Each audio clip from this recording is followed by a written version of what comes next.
So this is probably going to be one of the shorter podcasts that you've heard me do, and a lot of you probably breathing a sigh of relief. I am Dustin Schutte from Purdue Boilermakers on SI, the host of the Banter podcast. I thank you so much for tuning in and joining me today. So some big news over the last week in terms of the recruiting front, and I just wanted to touch on this a little bit. I've already written about it.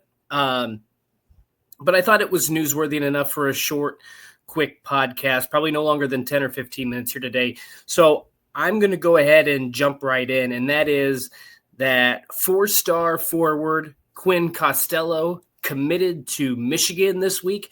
This was a kid that I was really high on. He had been a rising star over the summer, had done a really nice job impressing a lot of recruits, a lot of recruiting outlets.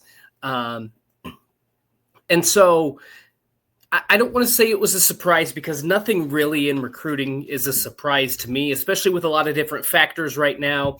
You got kids leaving the transfer portal that might open up more scholarship opportunities, NIL situations, revenue share situations, roster spots, all that stuff is a major factor. But I did think Purdue would be a good fit for this kid. He was 6'10". He could really shoot the basketball. He moved well without the ball in his hands.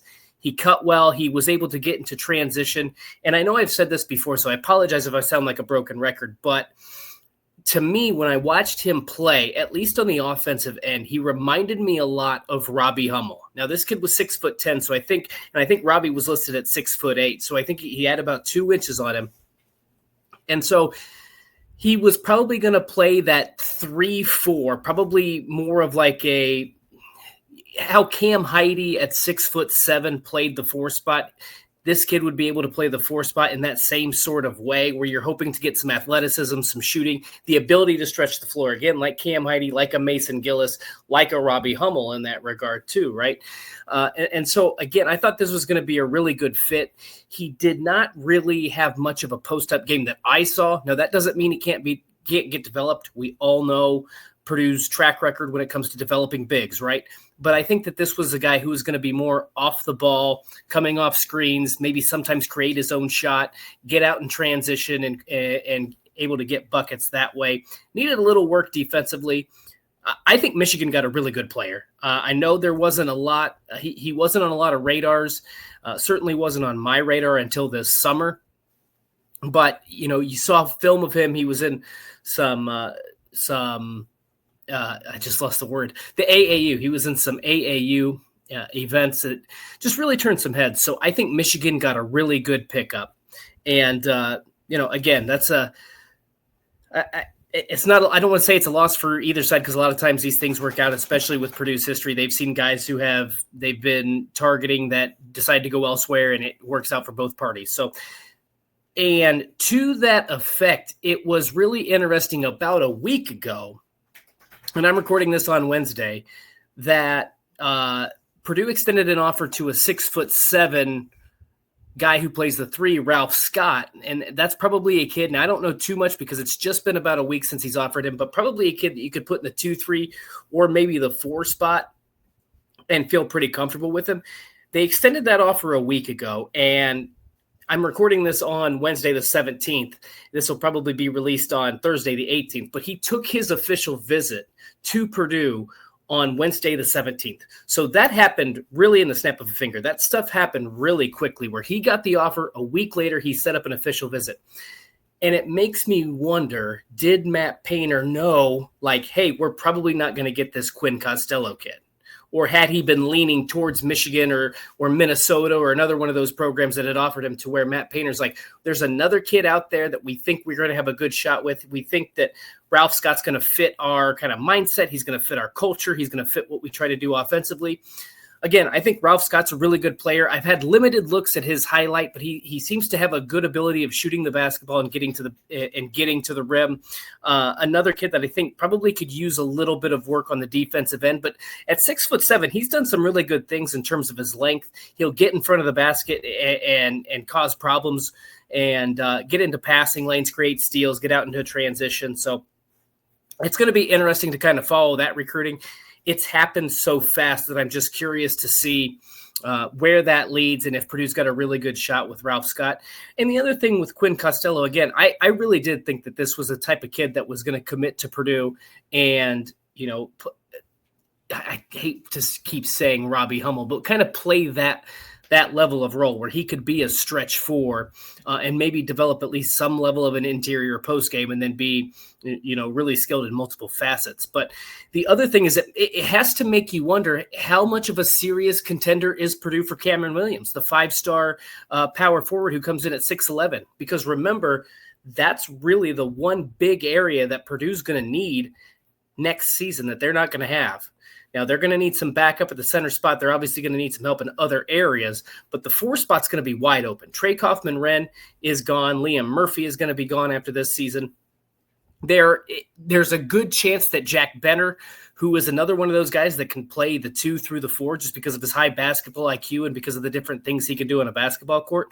But you're talking about a kid going 6'5", 6'6", at the 4 position. Now, if Purdue wants to play small ball, he'll be just fine for that. But I do think that Matt Painter and his staff want probably another traditional 4 on that roster. And I think Cameron Williams, not Caleb Williams, the Bears quarterback. I apologize to any Bears fans out there that are having some sort of flashback, to some Sundays that haven't gone your way. But Cameron Williams, I think he took an official visit to Purdue on the 13th, the same weekend that Purdue was hosting USC. Obviously, USC still in the mix. And a really interesting nugget, I don't know if it was right before or when he was on his Purdue visit, he canceled a visit to North Carolina. So North Carolina appears to no longer be in the mix to land Cameron Williams. So that makes Purdue even more of a contender. So again, this is all just me speculating. Did Quinn Costello kind of know, like, hey, there's a good chance Cameron Williams is going to commit to Purdue. Do I want to take that risk and maybe play behind him or be, buried on the depth chart a little bit? Or do I want to go and maybe I think I have a better shot to play at Michigan? I don't know. I'm just throwing some speculation out there, some thoughts out there. Again, this is nothing that's really all that groundbreaking, but I did think it was noteworthy and newsworthy because we're getting to the time of year when players are going to start to commit. And obviously Purdue's got 2 commits. They've got 2 really good ones. Luke Ertl, 6'1" guard. I don't probably have to say too much about him. I've talked about him a lot, especially over the summer. He had a tremendous junior season at the high school level, went off during the AAU season, had a really good Indiana-Kentucky All-Star week. And then Jacob Weber, the 6'6" sharpshooter who spent the last couple of years at Kearney, Nebraska. I believe he's out of Arizona, but I believe he's initially out of Phoenix, going to spend his last year at La Lumiere in LaPorte, Indiana. But that's another big kid, and I've compared.